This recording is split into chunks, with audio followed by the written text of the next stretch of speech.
Dicen que el destino es un camino trazado, pero para algunos, el camino se crea con cada paso. En los albores del siglo XIX, una era de profundos cambios en Francia, un joven de origen humilde se embarcaría en una odisea que redefiniría el concepto del lujo y la artesanía. Esta es la historia de Louis Vuitton, el hombre que no solo soñó, sino que construyó un legado con sus propias manos. Es el año 1821, y el aire en Anchay, un pequeño pueblo en la región montañosa del Franco Condado, huele a tierra húmeda y a la promesa de un nuevo día. Aquí, entre artesanos y campesinos, nace Louis Vuitton, un niño destinado a un futuro que nadie podría haber imaginado. Su infancia, lejos de los oropeles y la sofisticación parisina, está marcada por la austeridad y la dura realidad de la vida rural. Los inviernos son crudos, los veranos breves, y cada día es una lección de perseverancia. Desde muy joven, Louis observa a su padre, molinero y agricultor, y a su madre, sombrerera, aprendiendo el valor del trabajo manual y la meticulosidad. La madera, la tela, el cuero, los materiales que un día lo harían famoso, ya lo rodeaban en su entorno más básico. La casa de los Vuitton no era un lugar de grandes lujos, pero sí de constante actividad. Su madre, Corinne Gallard, poseía una habilidad innata para trabajar con tejidos, creando sombreros con delicadeza y precisión. Louis, con sus ojos vivaces y curiosos, pasaba horas observándola. No era solo la costura lo que le fascinaba, sino la transformación de un material simple en algo útil y hermoso. Era la alquimia del artesano, el poder de las manos para dar forma a una idea. Estas primeras impresiones sembrarían en él una semilla de aprecio por el oficio y la importancia del detalle, lecciones que resonarían a lo largo de toda su vida. A medida que crecía, Louis sentía que Anchay se quedaba pequeño para sus ambiciones. Su mente inquieta buscaba más allá de los límites de su aldea. Aunque era bueno con las manos, y ya mostraba una destreza inusual para un niño de su edad en la talla de madera o la reparación de objetos, intuía que su destino no estaba atado a la tierra. Había algo más, un murmullo de oportunidades en la distancia, una ciudad que bullía de vida y progreso. París, la capital del mundo en aquella época, lo llamaba, aunque él aún no lo supiera con certeza. La decisión de partir no fue tomada a la ligera. A sus 14 años, en 1835, Louis toma una de las decisiones más audaces de su vida. Su madre había fallecido hacía poco, y la relación con su madrastra era tensa. La llamada de la aventura, o quizás la desesperación, lo impulsa a dejar Anchay. Con apenas unos pocos francos en el bolsillo y la ropa que llevaba puesta, se lanza a la carretera, solo, con destino a París. 400 kilómetros de distancia, un viaje que duraría 2 años, marcado por el trabajo esporádico, la caridad de extraños y la implacable soledad. Cada paso era una lección de supervivencia, una forja de su carácter indomable. El camino a París no fue un paseo, sino una prueba de resistencia. Louis se vio obligado a trabajar en lo que podía, ayudando a granjeros, carpinteros, o cualquier tarea que le ofreciera comida y un techo por una noche. Cada encuentro, cada dificultad, pulía su determinación. Observaba el mundo con atención, absorbiendo conocimientos, técnicas y los matices de la vida en diferentes pueblos. Aprendió a valerse por sí mismo, a confiar en su ingenio y, sobre todo, a nunca rendirse. La capital, esa promesa lejana, se mantenía como su faro, una motivación inquebrantable a pesar de las adversidades. Finalmente, en el año 1837, Louis Vuitton pone un pie en la bulliciosa capital francesa. París, la ciudad de la luz, pero también de la oscuridad. El contraste con su tranquilo pueblo natal era abrumador.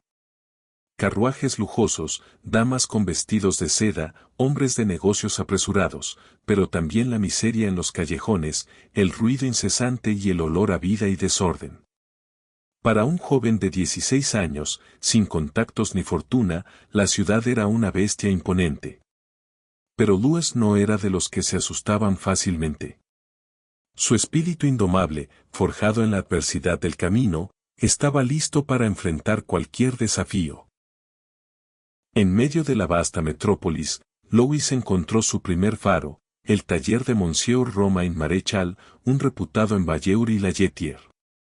En la sociedad de aquella época, estos artesanos eran cruciales.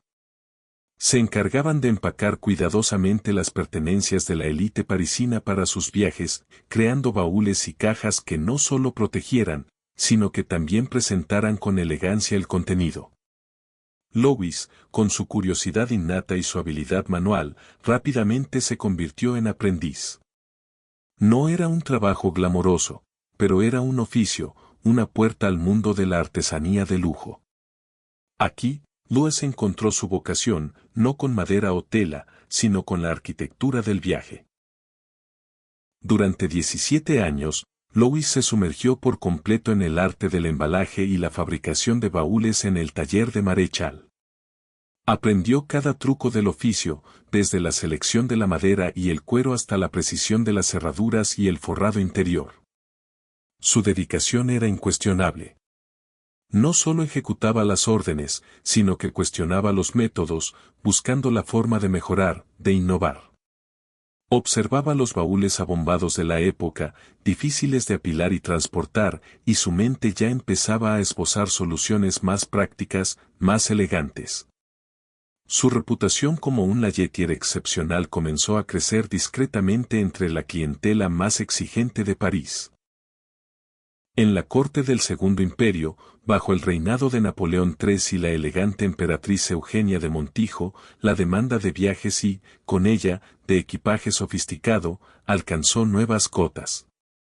La emperatriz, conocida por su refinado gusto y su amor por la moda, buscaba la excelencia en todo. Louis Vuitton, gracias a su creciente reputación, es notado por la corte. En 1853, ocurre lo impensable, la emperatriz lo nombra su emballeur personal. Es un sello de aprobación inigualable, un reconocimiento a su maestría y discreción. De repente, el joven de Anchay se encontraba en el corazón del lujo parisino, con acceso directo a la élite. El nombramiento como emballeur de la emperatriz no fue solo un honor, sino un catalizador.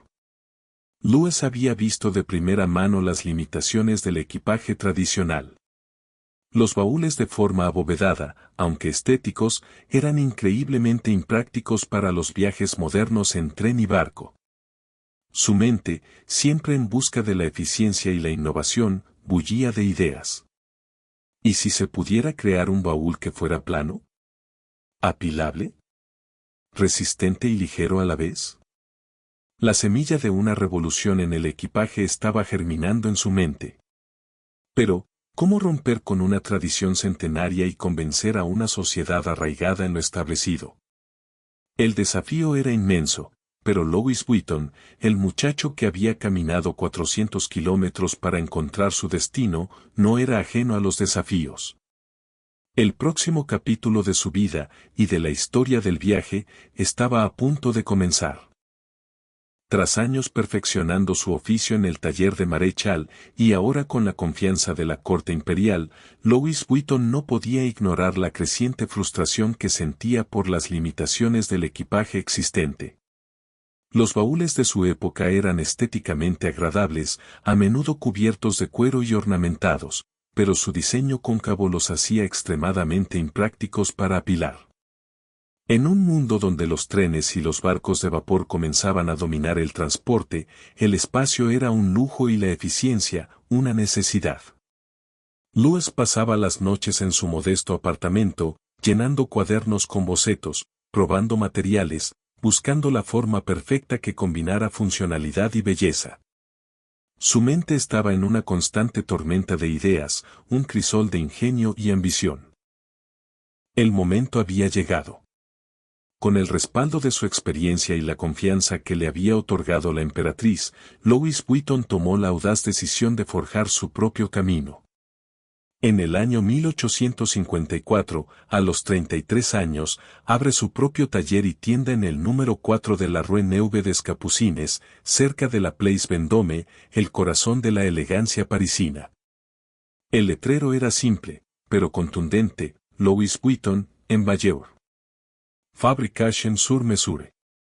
No solo ofrecía sus servicios como empacador, sino que prometía la creación de piezas únicas, adaptadas a las necesidades individuales de sus clientes. Era un acto de fe, una declaración de intenciones en una ciudad donde la competencia era feroz. El gran golpe de genio de Louis llegó casi de inmediato. Harto de la inutilidad de los baúles abombados, diseñó y lanzó al mercado un baúl con tapa plana. Era una revolución silenciosa, pero monumental. Fabricado con madera de álamo ligero y recubierto con lona gris Trianon, un material impermeable y resistente, este nuevo diseño permitía que los baúles se apilaran fácilmente, optimizando el espacio en los compartimentos de trenes y los camarotes de barcos. La lona gris, además, ocultaba la suciedad del viaje y era difícil de imitar. La respuesta de la clientela fue inmediata. El baúl plano no era solo práctico, era una declaración de modernidad. El mundo estaba cambiando, y Louis Vuitton supo anticipar esas transformaciones. La era industrial trajo consigo una explosión en los viajes. Trenes y barcos de vapor acortaban distancias, haciendo que el desplazamiento fuera más accesible, aunque todavía un lujo para la mayoría. El baúl plano de Vuitton se convirtió en el compañero perfecto para esta nueva modalidad de vida. Ya no era solo un contenedor, era un símbolo de estatus, de buen gusto y de previsión. Los viajeros elegantes de París y más allá comenzaron a ver en sus creaciones no solo un objeto, sino una extensión de su estilo de vida. La innovación de Louis no se detuvo en la forma. La seguridad era una preocupación primordial para los viajeros de la época, y los robos de equipaje eran comunes. Louis se obsesionó con crear un sistema de cerradura infalible. Trabajó incansablemente en el desarrollo de un mecanismo de tambor y resorte que consideraba irrompible. En 1886, patentó este sistema de cierre de 12 villas, que se convertiría en un distintivo de la marca. Con un desafío público en los periódicos, retó a Houdini a escapar de una de sus cajas, demostrando la inquebrantable seguridad de sus creaciones. Cada baúl venía con una llave única, garantizando que solo el propietario pudiera acceder a sus preciadas pertenencias. Era un nivel de confianza y exclusividad nunca antes visto. El éxito, sin embargo, trajo consigo un lado oscuro, la imitación. La popularidad del diseño de Louis Vuitton no pasó desapercibida para los falsificadores. Sus talleres en París y Asnières-sur-Seine comenzaron a ver sus innovaciones copiadas por fabricantes sin escrúpulos. En 1876, Louis respondió con una nueva estrategia, reemplazó la lona gris Trianon por un patrón a rayas beige y marrón. Era una forma de distinguirse, de proteger su autoría y la calidad que representaba su nombre. La lucha contra la falsificación se convertiría en una batalla constante, una que la casa Vuitton libraría por generaciones. A medida que la demanda por sus baúles crecía exponencialmente, el taller original de la Rue Neuve des Capucines se quedó pequeño. Louis necesitaba expandirse y, en 1859, adquirió tierras en Asnières-sur-Seine, un pueblo a las afueras de París, junto al río Sena. Aquí construyó un taller más grande y, para su familia, una casa contigua. La proximidad al río facilitaba el transporte de materiales y productos terminados. Asnières se convirtió en el corazón de la producción de Vuitton, un lugar donde la tradición artesanal se fusionaba con la eficiencia de una fábrica moderna. La familia vivía y trabajaba en el mismo lugar, creando un legado que trascendería lo empresarial.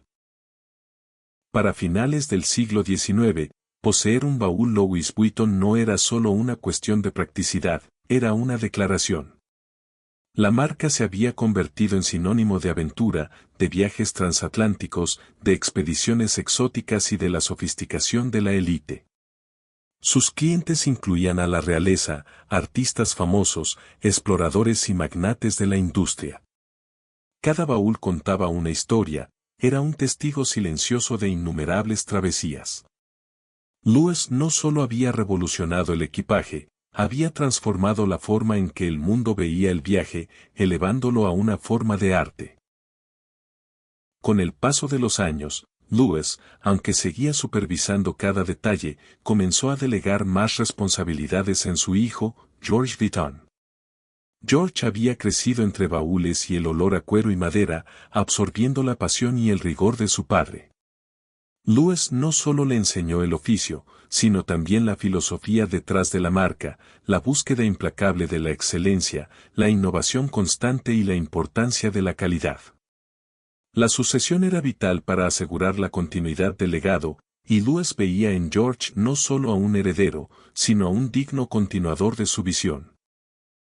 El año 1892 marcó el fin de una era.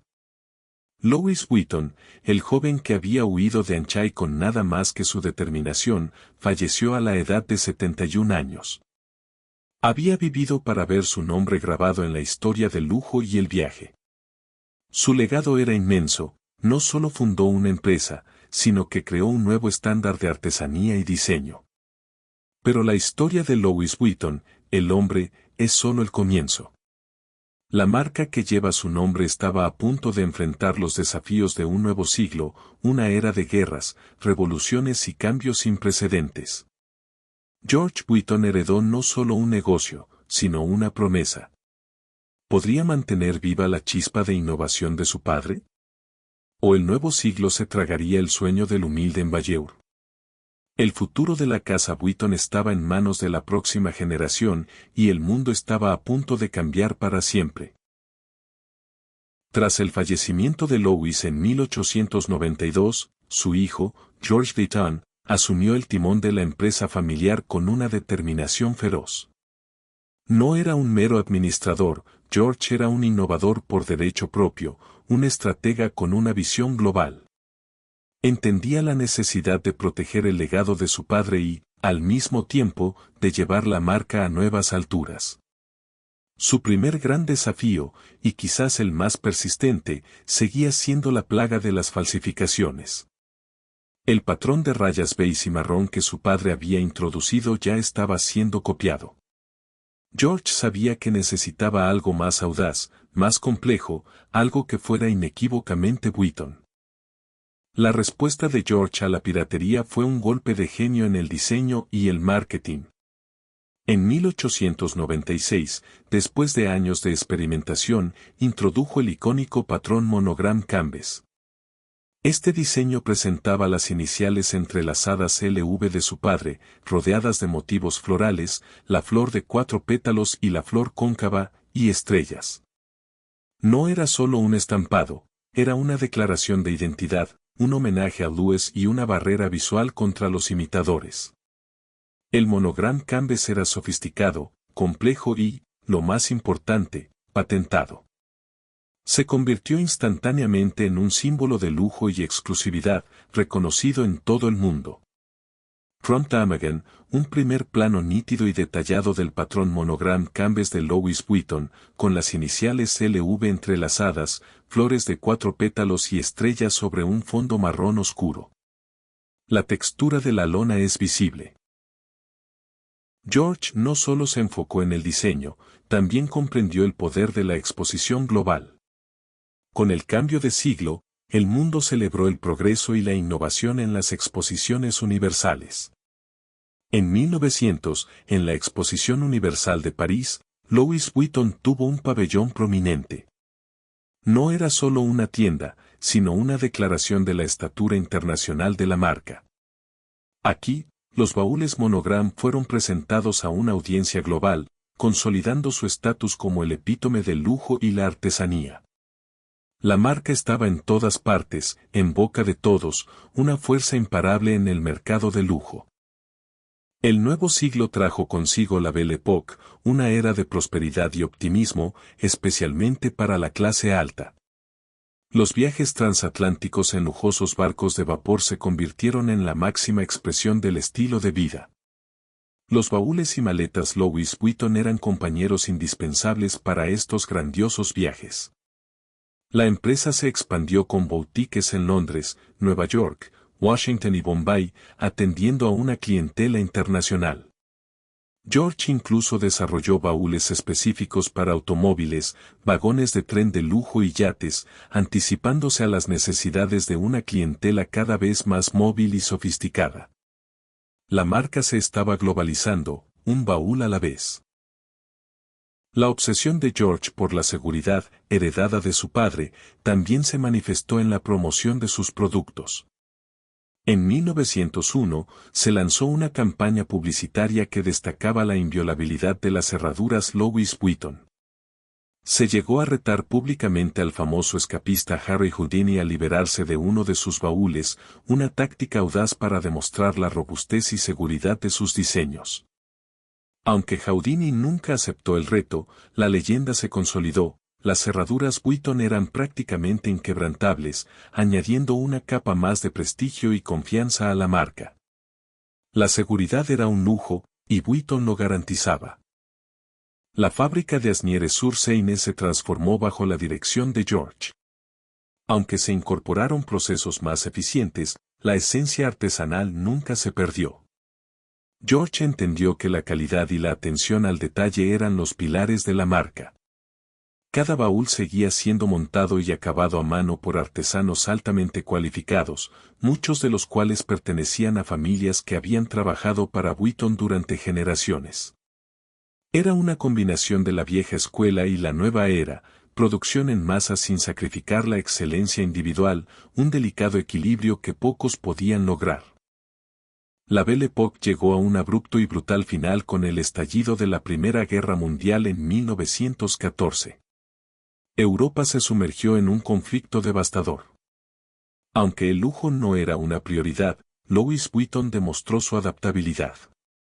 Los talleres de Asnieres se pusieron al servicio del esfuerzo de guerra, produciendo baúles para transportar medicinas, equipos militares e incluso baúles quirúrgicos. La funcionalidad y resistencia de sus productos, originalmente pensados para viajes de placer, encontraron un nuevo propósito en tiempos de adversidad. La marca demostró que su valor iba más allá de la estética, que su utilidad era inherente a su diseño. La posguerra trajo consigo la euforia de los felices años 20. Las mujeres, liberadas de viejas convenciones, adoptaron la moda flape, y la necesidad de accesorios más pequeños y manejables se hizo evidente. Louis Vuitton, bajo la dirección de George, y con la creciente influencia de su hijo, Gaston Louis, no se quedó atrás. La marca comenzó a diversificar su oferta, introduciendo bolsos de mano elegantes, artículos de tocador y estuches más compactos. El célebre Keepal, lanzado en 1939, fue un ejemplo perfecto de esta adaptación, una bolsa de viaje flexible y ligera, ideal para los viajes de corta duración que se popularizaban. La casa Vuitton seguía reinventándose, manteniendo su relevancia en un mundo en constante cambio. A pesar de la expansión y la modernización, George Vuitton nunca permitió que la calidad de los productos de su padre fuera comprometida. La durabilidad era una promesa, y la reparación de baúles antiguos se convirtió en un servicio esencial. Clientes de todo el mundo enviaban sus piezas a Asnieres, sabiendo que serían restauradas con el mismo cuidado y los mismos materiales con los que fueron creadas. Era un testimonio de la longevidad de los productos Vuitton y del compromiso de la empresa con sus clientes, una muestra de que un artículo de lujo era también una inversión para toda la vida, e incluso más allá. En 1936, George Vuitton, el arquitecto de la expansión global y el visionario detrás del Monogram, falleció. Dejó una empresa sólida, un nombre reconocido mundialmente y un legado que trascendía las expectativas de su padre. Bajo su liderazgo, Louis Vuitton había pasado de ser un taller parisino a una marca de lujo global. Pero el mundo estaba una vez más al borde del abismo. Las nubes de la Segunda Guerra Mundial se cernían sobre Europa, y la próxima generación de la familia Vuitton, con Gaston Louis a la cabeza, Se enfrentaría a pruebas que pondrían a prueba la resiliencia de la casa como nunca antes.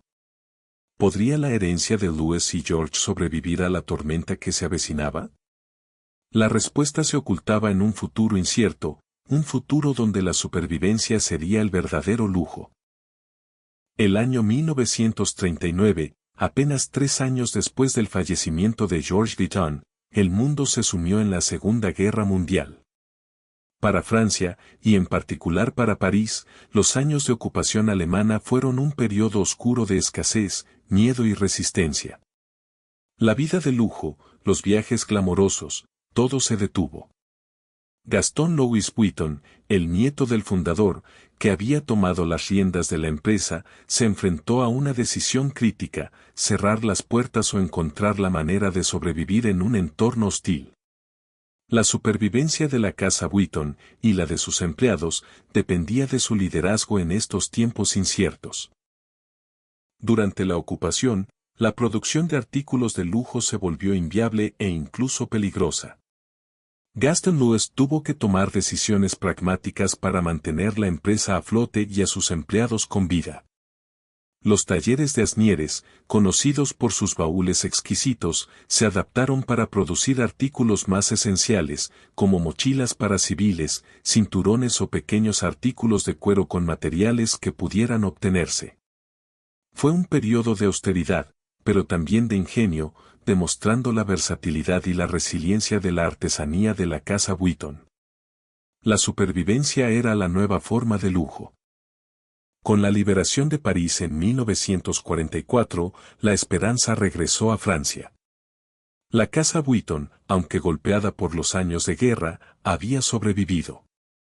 La demanda de artículos de lujo tardaría en recuperarse, pero la empresa volvió a centrar sus esfuerzos en sus productos insignia. El baúl Monogram, el Keepal y otros artículos esenciales volvieron a ser el corazón de la producción. La posguerra fue un periodo de reconstrucción, no solo para el país, sino también para la marca, que lentamente recuperaba su brillo. Los años 50 y 60 trajeron consigo un boom económico y un cambio en los patrones de viaje. Las familias comenzaban a viajar en coche, y la necesidad de equipaje más ligero y flexible creció. Gaston Louis, y luego su yerno Henry Racamar, entendieron esta evolución. La marca comenzó a introducir bolsos de lona más suaves y prácticos, como el icónico Speedy, lanzado en 1930 para Audrey Hepburn pero popularizado en esta década. Este nuevo enfoque diversificó la oferta de la casa más allá de los baúles rígidos, atrayendo a una clientela más joven y adaptable. Louis Vuitton ya no era solo para grandes viajes, sino para la vida cotidiana de lujo. A partir de los años 60 y 70, la marca Louis Vuitton experimentó una expansión y diversificación significativas. Si bien los baúles seguían siendo una pieza central de su identidad, los bolsos de mano y los accesorios de cuero comenzaron a ganar terreno. El Monogram Cambe se convirtió en un patrón omnipresente, un sello de sofisticación y un accesorio codiciado para las mujeres elegantes de todo el mundo. La marca se estaba convirtiendo en un verdadero icono de la moda, un artículo de lujo que trascendía las generaciones. La década de los 80 marcó un periodo de crecimiento exponencial y consolidación global para Louis Vuitton. Bajo la dirección de Henry Racamar, la empresa se embarcó en una agresiva estrategia de expansión internacional, abriendo boutiques en las capitales de la moda y los centros económicos de todo el mundo, desde Tokio hasta Nueva York. La marca se estaba convirtiendo en un verdadero imperio global, un símbolo de estatus universalmente reconocido. Este crecimiento llevó a una inevitable reestructuración. En 1987, en un movimiento estratégico que transformaría para siempre el panorama de lujo, Louis Vuitton se fusionó con Moet Hennessy, el gigante de las bebidas espirituosas y los champans. Nació así el conglomerado LVMH, Louis Vuitton Moet Hennessy, una de las mayores empresas de lujo del mundo. Esta fusión proporcionó a Louis Vuitton los recursos y la infraestructura para expandirse aún más, adquiriendo otras marcas de lujo y diversificando su cartera. Fue el fin de una era como empresa familiar independiente, pero el comienzo de una nueva era de dominio global. La verdadera revolución creativa llegó en 1997 con el nombramiento de Marc Jacobs como director creativo de la marca. Jacobs, con su visión audaz y su capacidad para fusionar el arte con la moda, revitalizó Louis Vuitton. Introdujo la línea de Pret-a-Porter, llevó la marca a las pasarelas de París y colaboró con artistas como Steven Sprouse y Takashi Murakami, inyectando un nuevo dinamismo en los icónicos patrones. El monogram, lejos de ser obsoleto, fue reinterpretado en colores vibrantes y diseños pop, atrayendo a una nueva generación de amantes del lujo. Louis Vuitton demostró que podía ser a la vez clásico y contemporáneo. Hoy, Louis Vuitton es mucho más que una marca, es un universo de lujo que abarca moda, marroquinería, calzado, relojes, joyería, perfumes y accesorios. Sus productos se fabrican con la misma dedicación a la artesanía que Louis Vuitton infundió en su primer taller, aunque ahora en una escala global. La fábrica de Asnières sigue siendo un símbolo de su legado, donde se fabrican los baúles más exclusivos y se mantienen las tradiciones centenarias. La calidad, la innovación y la búsqueda de la excelencia siguen siendo los pilares de la casa. Desde un humilde pueblo en el Jura hasta las pasarelas de París y las boutiques más exclusivas del mundo, la historia de Louis Vuitton es un testimonio del poder del ingenio humano, la resiliencia familiar y la visión inquebrantable. El joven que soñó con transformar el viaje no solo lo logró, sino que creó un legado que ha resistido guerras, modas y siglos. Cada baúl, cada bolso, cada pieza de Louis Vuitton no es solo un objeto de lujo, es un capítulo de esa historia, una promesa de calidad, una invitación al viaje. El nombre de Louis Vuitton, el embalador de sueños, ha trascendido el tiempo, convirtiéndose en un icono eterno, un símbolo de que con determinación y pasión, lo ordinario puede transformarse en extraordinario, y un simple baúl puede contener los sueños de todo un mundo.